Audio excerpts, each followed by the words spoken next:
말씀 갈라디아서 3장입니다. 3장 1절부터 9절까지의 말씀이고요.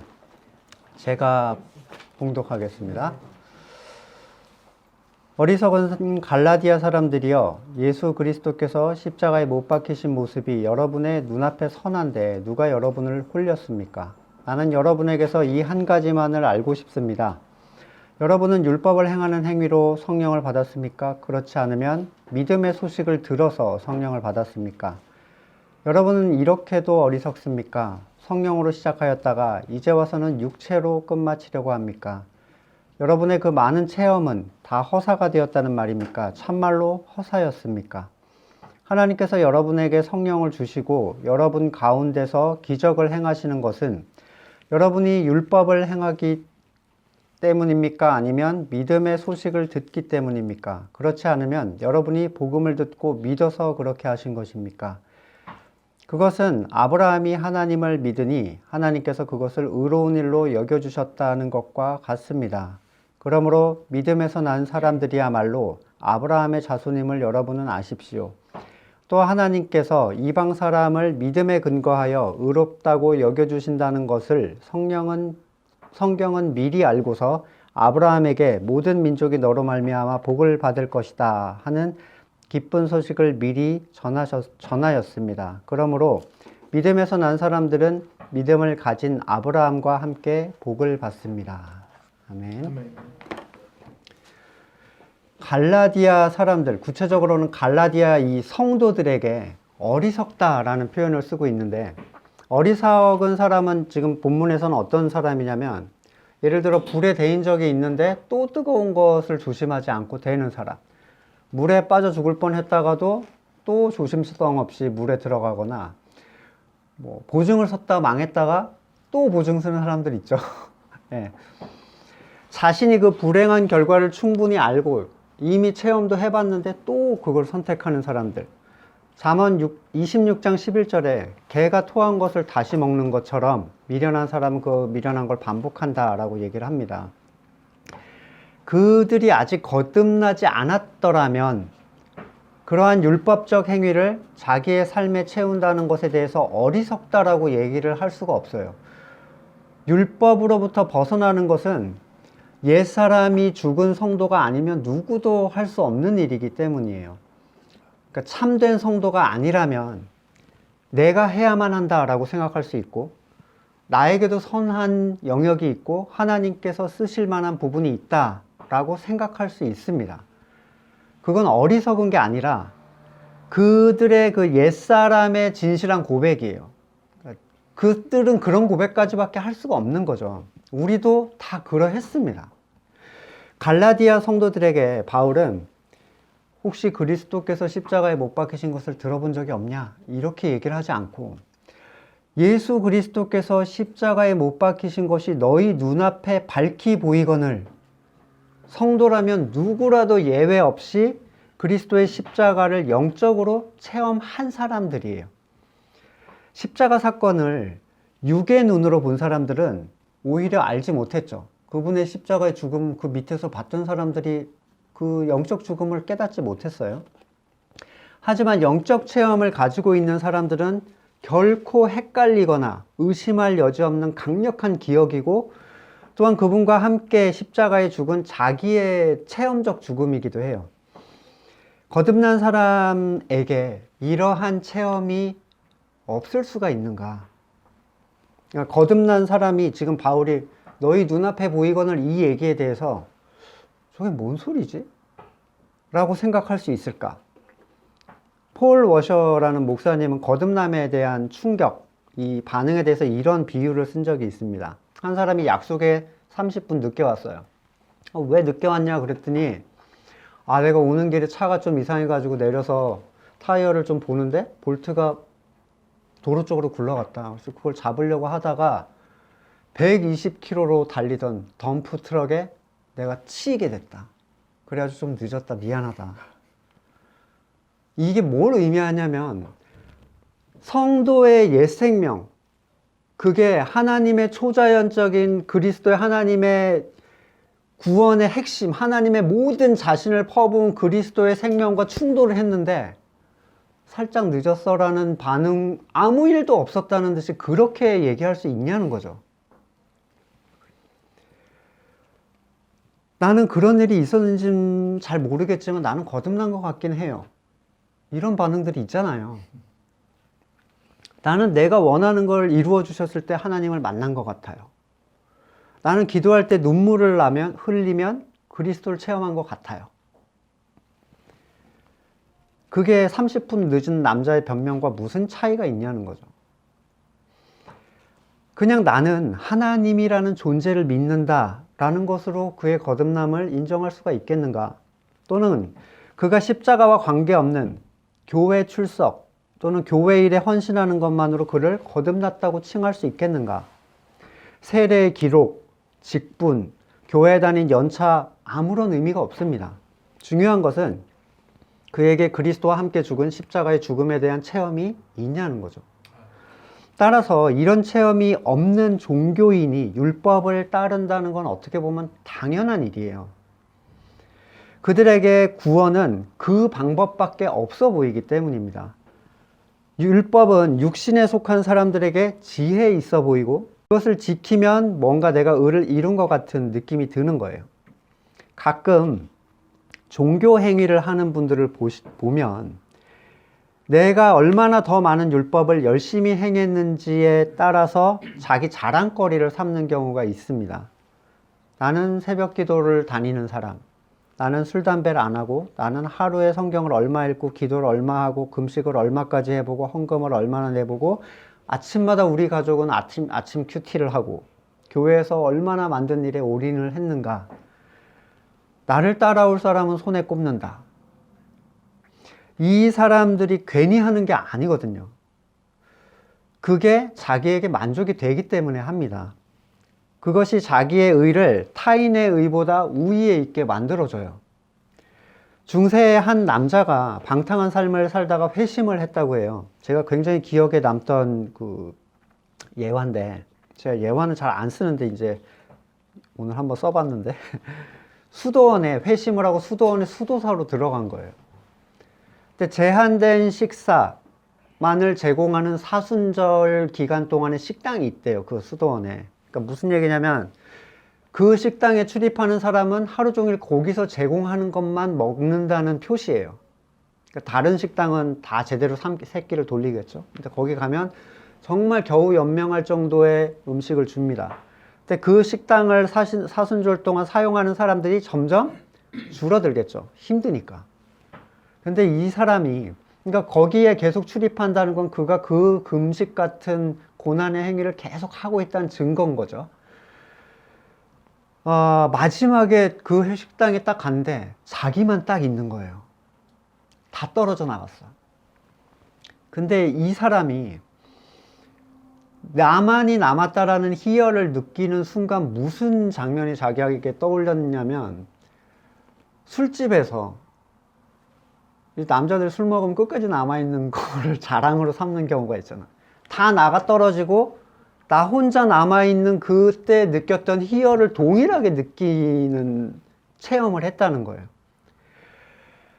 세상에서 취하던 옛 생명의 방식을 종교를 통해서 추진한다고 해도 그것이 신앙 행위가 되는 게 아니라는 겁니다.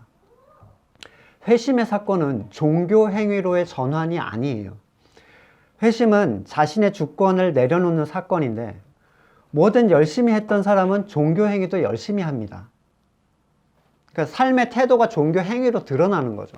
예를 들어서 집에서 주방 일을 원래 잘하는 사람은요, 교회 주방에서도 되게 잘해요. 회사 생활을 책임감 있게 하는 사람은 교회에서 뭘 맡겨주면 굉장히 책임감 있게 합니다. 회사 생활이 엉망인 사람은 교회에서 뭘 맡겨도 엉망이에요. 그들의 종교 행위는 삶의 태도의 연장일 뿐 영적 행위가 아니라는 거예요. 거듭난 사람들은 십자가에 못 박히신 그리스도를 체험적으로 경험했고 그게 너무나도 생생하지만 타인에게는 설명을 할 수가 없습니다.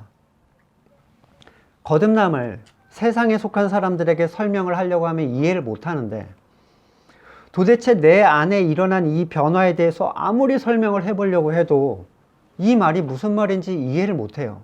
또 같은 소리 하고 있구나.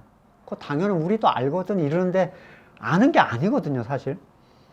그런데 거듭난 사람들은 무슨 얘기를 하는지 시작만 들어보면 그냥 알아요. 왜냐면 나도 그 트럭에 치여봤거든. 나도 나가 떨어져서 완전히 이전의 내 삶이라는 게 유지될 수 없다는 걸 나도 알거든요.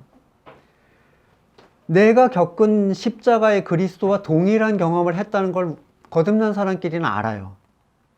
이래서 참된 공동체가 필요하다는 이유는 이겁니다. 도저히 세상에 설명할 수 없는 가치를 체험한 사람들이 모여 있는 곳. 그곳을 교회라고 하는 거죠. 그런데 유대에서 내려온 이 율법자들은 세상적 권위를 가지고 와서 이방 신자들에게 율법의 행위를 끼워 넣으려고 시도를 합니다. 그리고 거듭난 사람들이 이 유혹에 혹했어요.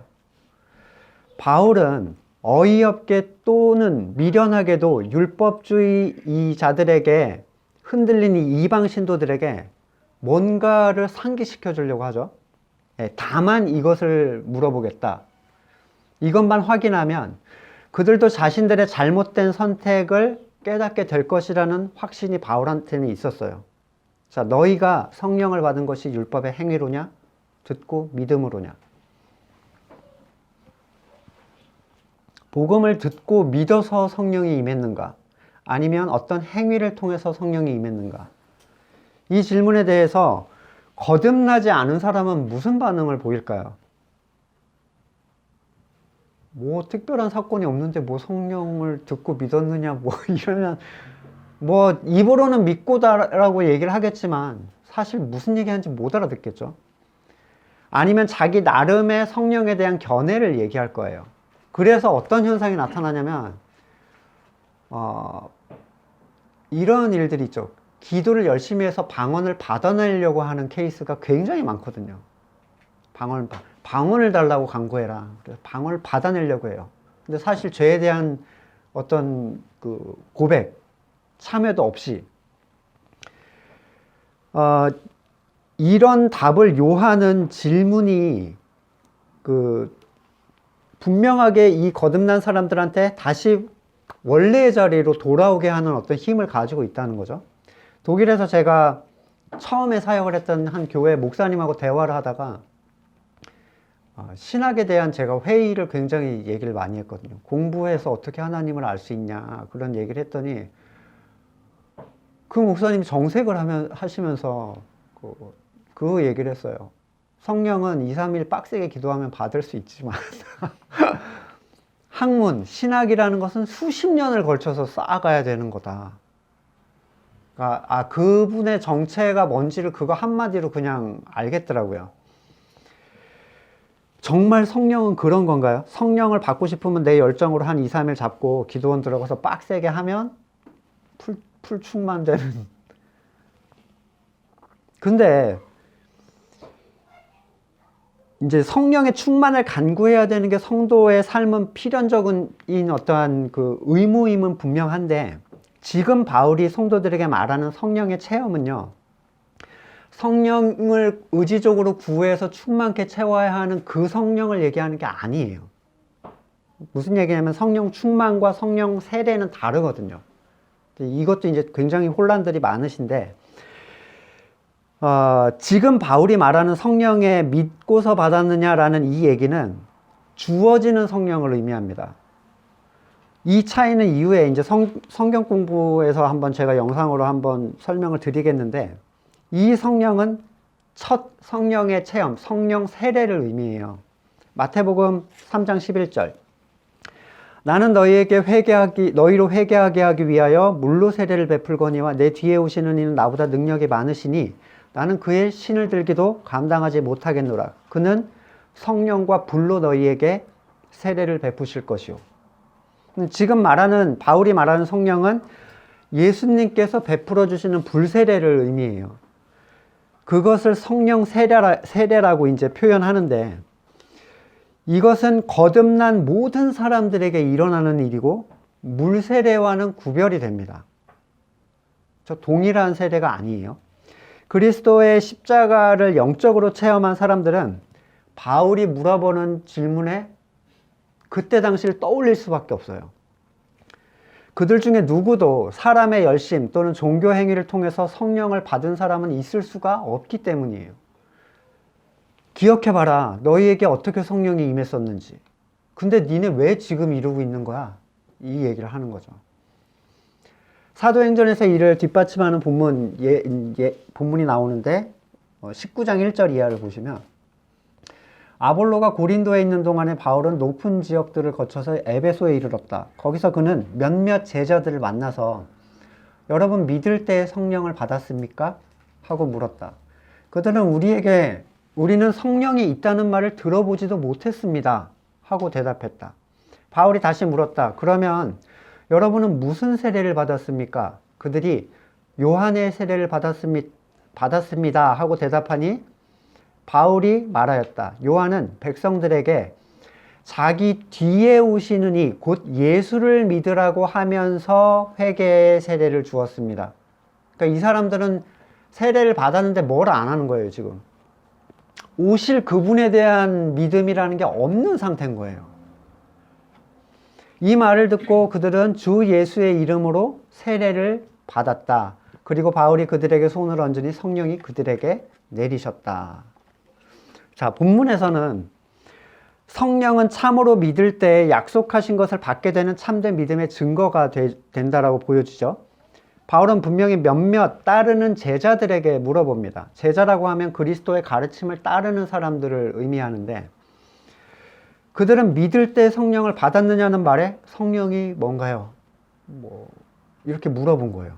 들어본 적도 없다. 그 사람들이 받은 세례는 요한의 세례였는데 요한의 세례는 어떤 의미입니까? 절망의 선언이에요. 요한의 세례를 받았다는 건 전적인 타락, 나의 무능을 인정한다라는 것으로부터 들어가는 절망의 선언입니다. 요한의 세례는 오실 그분의 길을 평탄케 하는, 그러니까 그리스도를 만나기 이전에 그를 준비시키는 단계의 세례죠. 요한의 세례는 인간의 전적 무능을 인정하고 하나님 앞에서 죄인임을 고백하는 확증. 그러나 그것이 생명을 주는 세례라고 표현되진 않아요. 물세례가 그의 죽음을 의미한다면 불세례는 그의 소생을 의미해요. 살아난 것이 무엇인지를 보여주는 세례예요. 사도행전 9장 14절. 뒤에 백성들에게 자기에게 오시는 이, 자기 뒤에 오시는 이, 곧 예수를 믿으라고 말하면서 회개의 세례를 주었다고 하죠.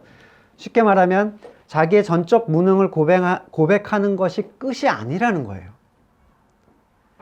그 절망을 통한 구세주. 그러니까 절망이기 때문에 뭔가를 기다릴 수밖에 없잖아요. 나로부터는 안 되니까. 그 비어있는 의를 채워주시는 분의 능력을 기대하는 것. 오실 그분을 기대하는 거죠. 약속한 것을 기다리는 것.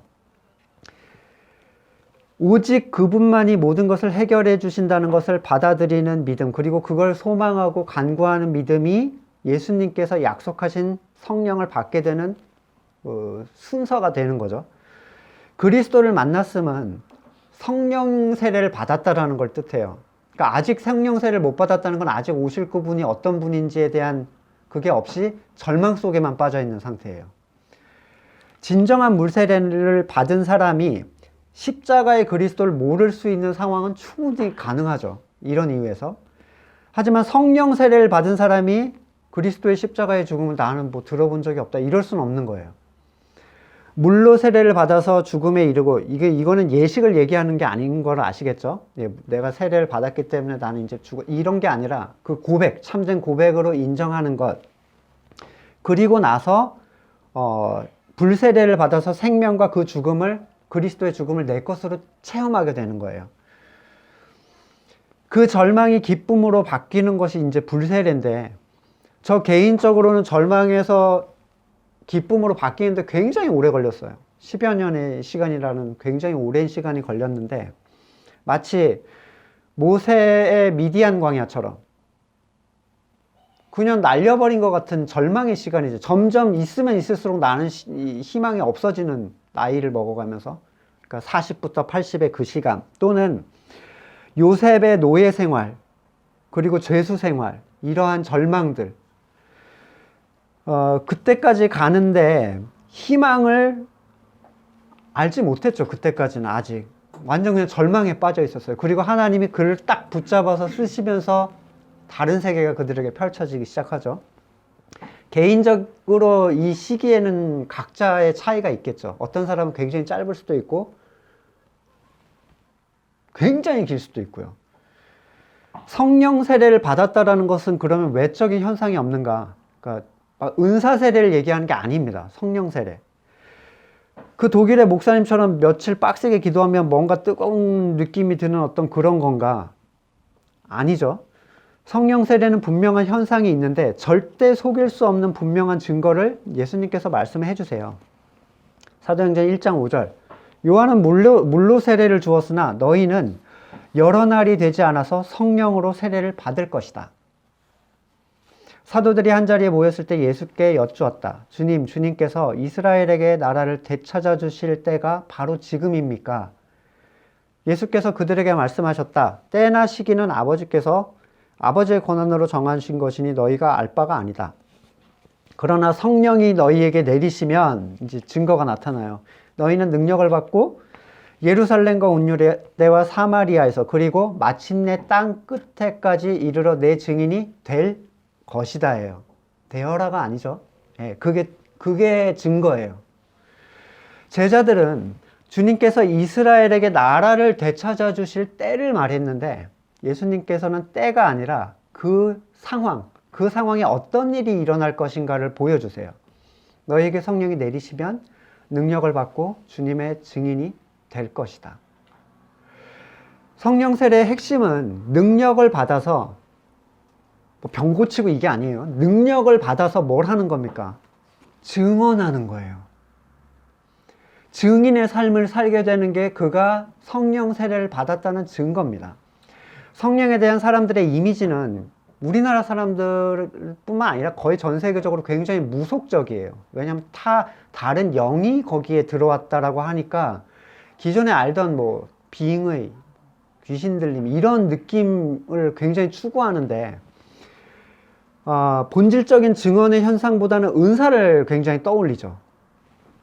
성령을 받으면 방언이 터지고 성령을 받으면 신유의 은사가 일어나고 예언과 환상 이런 걸 떠올리지만 그러한 것들은 본질을 뒷받침하기 위한 수단일 뿐 본질이 아니죠. 타 종교에도 방언이 있다는 사실을 아시나요? 다른 종교에서도 방언을 해요. 알아들을 수 없는 얘기들. 다른 종교에서도 치유가 일어납니다. 예언과 환상이 있어요. 그들도. 하지만 어느 종교에도 그리스도의 증언을 하게 되는 현상은 없어요. 성령 세례의 결과는 흔히 생각하는 초자연적인 현상이 아니에요. 어떤 은사가 없어도 성령 세례를 받았을 때 나타나는 현상은 그리스도의 증인이 된다는 겁니다. 우물가의 여인이 즉각으로 뛰어가서 외쳤던 것처럼. 이것은 사람의 의도가 아니에요. 내가 증인이 되어야지 라는 결단을 의미하는 게 아니에요. 그 놀라운 십자가의 죽음과 가치를 봤을 때 말하지 않을 수 없는 존재가 되는 거죠. 자, 건물에 속한 사람들은 성령의 증거가 증언이다라고 얘기를 하면 뭘 떠올리겠죠? 다시 한 손엔 전도지, 한 손에는 무류지를 들고 거리로 나가서 뿌리는 거예요. 예수 믿으세요. 우리 교회가 저기 있습니다. 그건요, 홍보예요.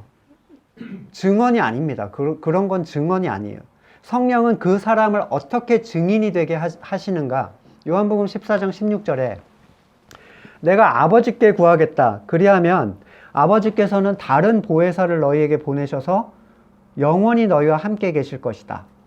그는 진리의 영이시다. 세상은 그를 보지 못하고 알지도 못하므로 그를 맞아들일 수 없다. 그러나 너희는 그를 안다. 그것은 그가 너희와 함께 계시고 또 너희 안에 계실 것이기 때문이다. 그 안다는 거는요, 설명할 필요가 없다는 얘기예요. 그러니까 나는 성령을 받았는지 모르겠어요 라고 하는데 그 사람을 설득해서 있는 것처럼 받아들이게 하려고 하실 이유가 전혀 없어요. 왜냐하면 이 증언은요, 성령 세례를 받은 사람에게 계속 흘러나오는 거예요. 진리를 보게 됐기 때문에 말하지 않을 수 없는 상태인 거죠. 참된 걸 알게 됐을 때 그걸 숨길 수 있는 사람이 얼마나 있겠습니까? 그래서 뭐 로또 1등 된 사람들은요, 술도 안 마신대요. 행여라도 이게 누구한테 내가 얘기할까봐 뭐 어떤 사람, 그러니까 뉴스인가 어딘가에 로또를 크게 당첨이 됐는데 아직 그거를 잃지 않고 행복하게 살고 있는 사람이 있다고 해서 찾아갔대요. 그랬더니 몇 년 동안 얘기를 안 했는데 그것 때문에 술을 끊었다고 그러더라고요. 그 비밀을 지키려고. 얼마나 힘들었겠어요. 그 좋은 일 얘기하고 싶은데. 여러분, 진짜 좋은 걸 봤을 때 누구한테 먼저 얘기하겠어요? 가족이에요. 가족한테 얘기합니다. 가장 사랑하는 사람, 가장 맨날 보고 가장 일상을 얘기할 수 있는 사람한테 보지 뭐 찾아가서 대통령한테 얘기하고 이럴 이유가 없죠. 그걸 알게 됐을 때 미국으로, 러시아로, 미얀마로 가시겠어요? 그걸 알리려고? 내 가족들이 잘 모르는데? 증인에 대한 삶을 의지적으로 퍼뜨리는 삶으로 생각하는 건 주신 믿음을 넘어서는 거예요. 자신의 삶에서 내가 얘기하지 못하는데 어떻게 다른 곳에서 말을 할 수가 있겠습니까? 건물의 교회에서 항상 하는 얘기가 이거예요. 가족 전도가 제일 어렵다. 들어보신 적 있죠? 가족 전도가 어렵다. 첫 번째는 자신의 가족에게 자기의 본 모습을 못 숨기기 때문에 어려워요. 착한 척을 못 합니다. 가족들은 빤히 알아요. 그 사람의 평소의 삶이 어떤지를. 두 번째로 전도는요, 사람을 회심시키는 것까지 얘기하지 않습니다. 근데 우리는 어떻게 생각하죠, 전도를? 교회에 데려와서 그가 믿게 만드는 것까지를 전도라고 생각하죠. 전도했어라는 거는 그리스도의 덕을 선포하고 증언하느냐를 물어보지 않죠, 요즘에? 누군가를 그런 존재로 만들었느냐를 전제로 해서 물어봐요. 잘못된 생각이죠. 회심을 내가 시킬 수 있는 게 아니거든요. 전도는 도를 전하는 겁니다. 증인이 된다는 건 그들이 내 말을 믿게 하는 것까지 포함시키는 게 아니에요. 믿든지 믿지 않든지 내가 가진 이 가치를 얘기할 수밖에 없는 상황. 그걸 전도라고 하는 거예요. 왜 가족에게 전도하기 힘든가? 내가 그리스도의 십자가의 달리심을 분명하게 받고 내가 그리스도와 함께 죽었으면, 십자가에 죽었으면 그것을 인정하는 삶이 나로부터 분명히 나오겠죠. 그것에 따라 나의 고백을 하는 것이 어려운 일이 아니에요. 그러니까 가서 예수님을 믿으세요. 이게 전도가 아니라는 거예요. 내가 만난 그리스도를 따라 사는 삶, 그것을 따라 사는 나의 언행들, 그게 증인된 삶이죠. 연예인 보고 오면은 가족한테 먼저 얘기하잖아요. 나 누구, 요즘에 유명한 사람, 김혜수? 너무 옛날? 예. 박보검, 예. 그런 사람 봤어요. 엘리베이터 타는데 옆에 있어. 들어오면 그냥 바로 얘기합니다. 나 봤어, 누구. 어떻게 생겼고, 뭐가 어떻고, 굉장히 잘 아는 사람처럼 얘기하겠죠. 왜 그리스도의 십자가의 죽음을 보고는 얘기하지 못합니까? 박복음을 봤다는 걸 받아들이지 않을까봐 고민하세요? 봤든지 맞든지 난 본 거예요. 그래서 얘기하는데 에이 뻥치네. 믿든지 말든지. 근데 우리가 망설이는 이유는 뭐예요? 충격적인 경험이 나한테 없기 때문이에요. 본 것처럼 해야 되니까. 가족 전도가 그들이 교회에 나오게 하는 그 종교의 행위를 부여하는 거라고 누가 얘기를 합니까? 전도를 했는가? 그들에게 도를 전했는가? 그건 선포를 의미해요. 증인의 삶에 대한 간증이죠, 그냥. 누가복음 4장 44절, 갈릴리 여러 회당에서 전도하시더라. 예수님이 전도하셨죠? 누가 믿었습니까? 아무도 안 믿었어요. 예수님이 전도했는데 아무도 안 믿었다고요. 회심의 사건이 없었어요. 스데반은 7장에서 그렇게 길게 하나님을 얘기하고 간증합니다. 심지어 설교를 길게 해서 돌에 맞아 죽었다는 얘기를 할 정도로 우스갯소리로 그러거든요. 신학교에서 설교는 짧게 해야 된다. 돌에 맞아 죽었다 그러는데 그렇게 긴간증을 했는데 오히려 돌에 맞아 죽었어요. 전도를 했는데 돌에 맞아 죽은 거예요. 이것은 하나님의 택하심 그리고 인도하심에 달려있는 일이지, 전도는 본 것을 전하는 것까지가 우리에게 맡겨진 일이에요. 한 번 물면 놓지 않는다. 진돗개 전도왕 들어보셨어요? 찌를 때까지, 들어갈 때까지 찌른다. 그죠? 고구마 전도왕. 아주 참신해요. 뭐 책도 있고 엄청나요. 그런 사람들 거 막 이렇게 해가지고 이제 물고 늘어지는. 여러분, 교회를 데려오는 게 전도라면 그거는 그냥 영업 능력입니다. 전도는 결코 듣는 사람의 회심까지를 전하는 사람에게 요구하지 않아요. 고린도전서 3장 7절 그런즉 심는 이나 물주는 이는 아무것도 아니로되 자라게 하시는 이는 하나님밖에 없어요. 그가 싹이 나게 하는 건 하나님이 하시는 거예요. 회심은 택하신 자들이 택하신 때에 참된 성도의 증언을 통해서 반응하게 되는 현상일 뿐, 전도와 회심을 동일한 걸로 묶어서 생각하시면 안 돼요. 안 그러면 정죄감만 드는 거죠. 난 아무도 전도하지 못했어. 왜요? 말한 건 전도가 아니라고 생각하니까. 전도에 해당하는 용어 헬라어로 캐리손이라고 하는데 선포하다입니다. 선포하다. 누굴 교회로 데려오다 아니에요. 선포하다. 선포는 듣는 이의 반응까지를 고려하는 게 아닙니다. 그랬다면 초대교회 사도들은 실패한 증언이죠. 예. 요한복음 16장 8절 그가 오시면, 성령이 오시면 뭘 하시냐면 그 안에서 죄와 의와 심판에 대해서 세상의 잘못을 깨우쳐요. 이전에 내가 가지고 있던 모든 잘못된 것에 대한 것들을 바로 잡아주기 시작하는 거예요. 그분이 오시면, 진리의 영이 오시면 너희를 모든 진리의 가운데로 계속 데리고 가시는 거예요. 그러면 내가 이전에 알지 못했던 영역들을 점점 깨달아 알아가게 되는 거죠. 깨어난 사람에게 죄가 무엇이었는지, 의가 무엇인지, 심판이라는 게 무엇인지를 깨우쳐 주세요. 그래서 더 이상 이전에 살았던 대로 살 수가 없게 됩니다. 내가 원하는 걸 추구하고 자신의 선을 하나님께 간구하면서 살았던 그런 삶을 더 이상 유지할 수 없게 돼요. 실체를 봐버려서. 그분은 점점 진리의 중앙으로 성도를 이끌어 가시는데, 성령이 없는 신앙생활이라는 건 이래서 있을 수가 없다는 거예요. 조금도 안으로 못 들어갑니다. 조금도. 왜냐하면 알려주는 사람이 없거든요. 그러니까 죄가, 여러분 설교할 수 있어요. 죄가 뭔지 의가 뭔지 이미 했었고, 그거 듣는다고 깨달아지는 게 아니라는 거예요.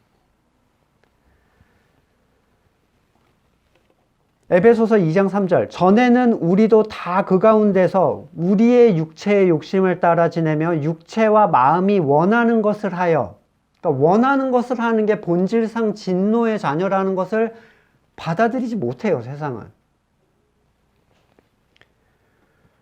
그러나 거듭나서 믿음으로 그리스도와 함께 십자가에 달린 이 체험을 한 사람들은 그렇게 살면 안 돼가 아니라 그렇게 살 수가 없습니다, 더 이상. 괴로워서 그렇게 살 수가 없어요. 안 되는 것은 의지적 의무죠. 그건 옛 언약이잖아요. 하지 말아라. 근데 살 수 없다는 것은 깨달음과 생명력의 현상이에요. 이렇게는 도저히 못 살겠어. 지금까지 갈라디아 성도들이 삶이 왜 증인의 삶으로 바뀌었는가를 지금 물어보는 겁니다. 이 성령을 받았느냐, 이 얘기는요, 니네 삶이 왜 바뀌게 됐는데 이걸 물어보는 거예요. 왜 알지도 못했던 하나님의 뜻을 따라서 살려고 하는 자들이 되었는데 니네가 왜 자신을 선으로 추구하던 것들을 기꺼이 내어놓게 되었는가? 왜 핍박의 미움에도 불구하고 자신이 본 진리의 가치를 선포하는 자들이 되었는가? 무엇이 너희를 그렇게 만들었는데 지금 뭘 지키네 마네를 하고 있는 거야? 이렇게 물어보는 거죠. 자기들이 열심히 자기들을 개선했기 때문에 그 행동을 하게 된 게 아니죠. 누가 그들을 그렇게 교육해서 이렇게 살아야 한다라고 했기 때문에 이렇게 된 게 아니에요. 종교적 행위를 부여해서 해야만 하는 존재로 누가 만들어놨기 때문에 그 일을 하는 게 아니라는 거예요. 이 속일 수 없는 분명한 사실이 이 거듭난 사람들 안에 있어요. 그들은 그러한 사람이 되었을 뿐이에요. 자신들의 의도, 열정으로 만들어낸 게 아니라는 겁니다. 성령으로 시작했다가 육체로 마치는 결과라는 게 너무 비참한 거죠. 그냥 육체로 시작해서 육체로 마치면 아쉬울 건 없어요. 그죠? 저희가 아는 어떤 사람 소식을 들었는데 경찰 시험을 몇 년간 준비했대요. 몇 년간 준비했는데 필기를 붙으면 실기는 어지간하면 통과하거든요. 필기를 붙은 거예요. 당연히 사람들은 다 합격한 줄 알았어요. 근데 얘가 실기도 만점을 받으려고 오바를 하다가 다쳤대요.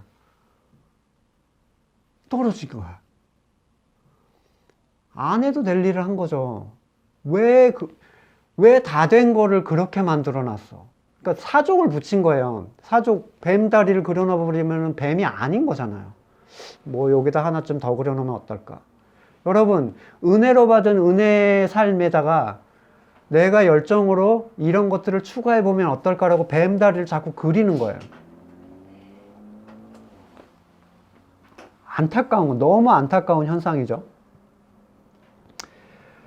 루터가 썼듯이, 루터가 이런 얘기를 쓴, 하나님께 감사하라. 누구든지 율법과 복음 사이에서 올바로 판단할 수 있는 사람. 그러니까 왜냐하면 이 판단이라는 것 자체를 하나님이 하게 해주셨다는 거예요.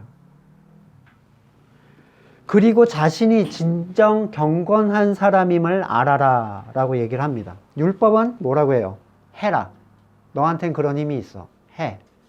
하지만 은혜는 너를 그런 사람, 행하는 사람이 되게 해주실 거야. 율법에 속한 사람은 해주신다라는 말을 이해하지 못합니다. 그래서 해주신다라는 것을 기대하는 것은 나태, 불충성, 통제되지 않는 그런 삶밖에 그려지지가 않아요. 하나님이 해주신 걸 기다리라고?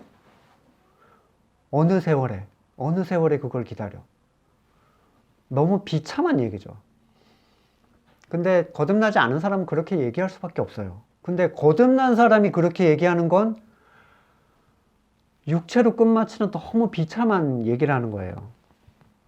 자신이 성령을 기다리라고 하신 그리스도보다 더 지혜 있고 능력 있는 자라는 얘기밖에 안 되는 거예요. 어느 세월에 약속한 걸 기다려?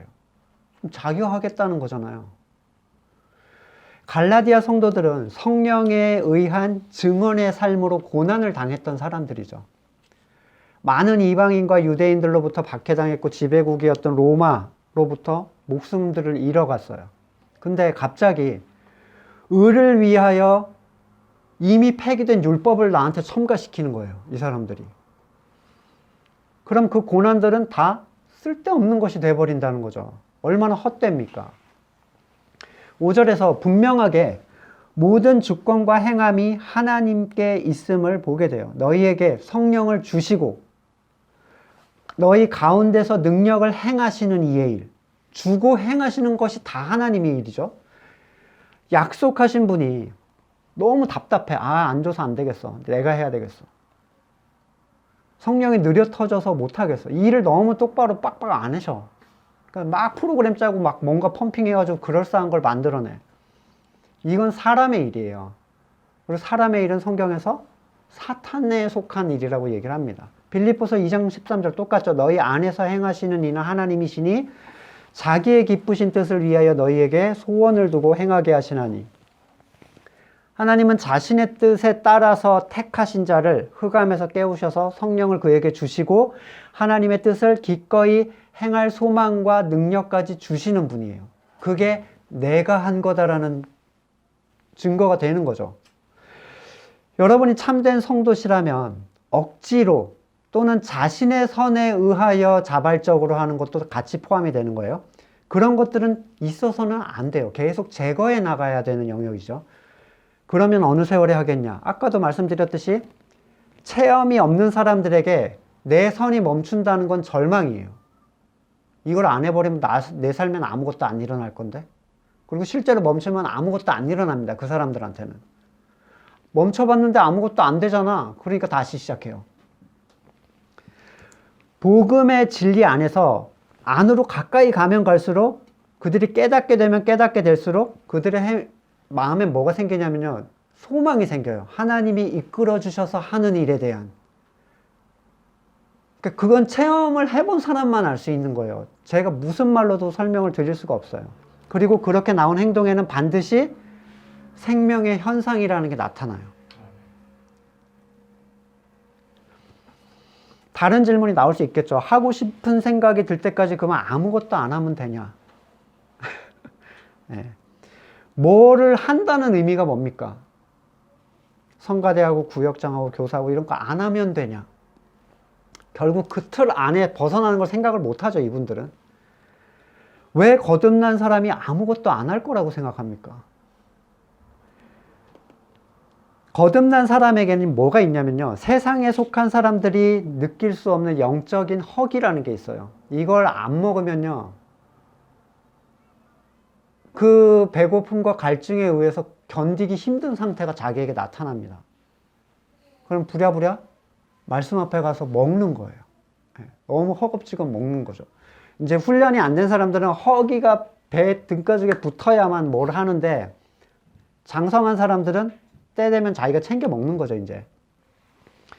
이 말씀이 그들 안에서 그들을 움직이게 만들어요. 말씀 안에서 깨달음이 있으면 소망이 생기고, 소망을 향해서 그가 나아갈 수 있게 만들어주는 힘이 말씀 안에 있어요. 이 사람들에게는요, 행사나 프로그램 같은 게 필요 없습니다. 정해진 예전도 필요 없어요. 자기의 의를 채워줄 종교 행위도 필요 없습니다.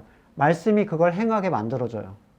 근데 그걸 정해놓고 하는 사람들보다 절대로 부족하거나 덜하는 사람들이 아니에요.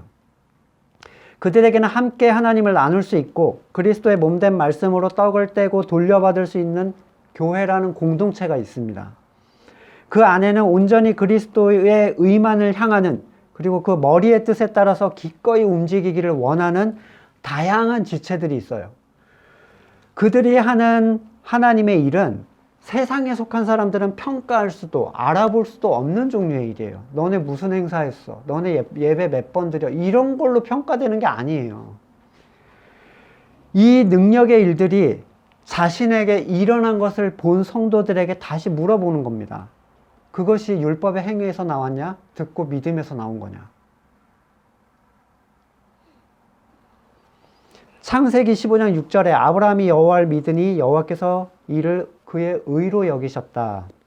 자, 믿음은 택함에 의해서 주어지는 정권적인 선택으로부터 나온 현상이죠. 그리고 그것은 사람을 하나님의 뜻대로 바꾸는 시작입니다. 시작점이에요. 이런 이유에서 믿음으로 변화가 시작된 사람은 믿음으로 말미암아 아브라함의 자손이라고 일컬어짐을 받는다. 그와 함께 복을 받는 존재임을 알아야 되는데, 하나님의 은혜에 의하여 믿음을 부여받은 성도는 세상이 생각하는 것처럼 아무 의심 없이 하나님을 신뢰하는 상태를 얘기하는 게 아니에요. 아브라함이 어땠죠? 75세 때는 믿었어요. 의로 믿었다 했는데 99세 때 내년에 줄게. 이제 시기가 왔어. 그랬더니 하나님 아니 됐거든요. 이스마엘이나 잘 되게 해달라는 망발을 아브라함이 얘기합니다. 근데 그걸 보고 믿음이 없다고 안 해요. 로마서에서. 그걸 의심치 않았다라고 얘기를 한다는 거예요. 근데 이게 어디에 있냐면요. 나중에 오늘 뭐 자세하게는 말씀을 드리기가 시간이 그런데, 이 첫 번째 믿음을 통해서 아브라함이 어디로 떨어져요? 절망으로 몰아가시는 거예요. 완전히 자기에 대한 소망이 없어질 때까지. 그쵸? 그리고 거기에 대한 체험으로 확증을 해주셨더니 나중에 어떻게 됩니까? 히브리서에서 아브라함의 행동, 이삭을 바치는 행동. 절망에서 약속을 성취하시는 하나님을 체험한 그는 이제 행위로 하나님을 인정하는 믿음의 수준으로 자라가게 돼요.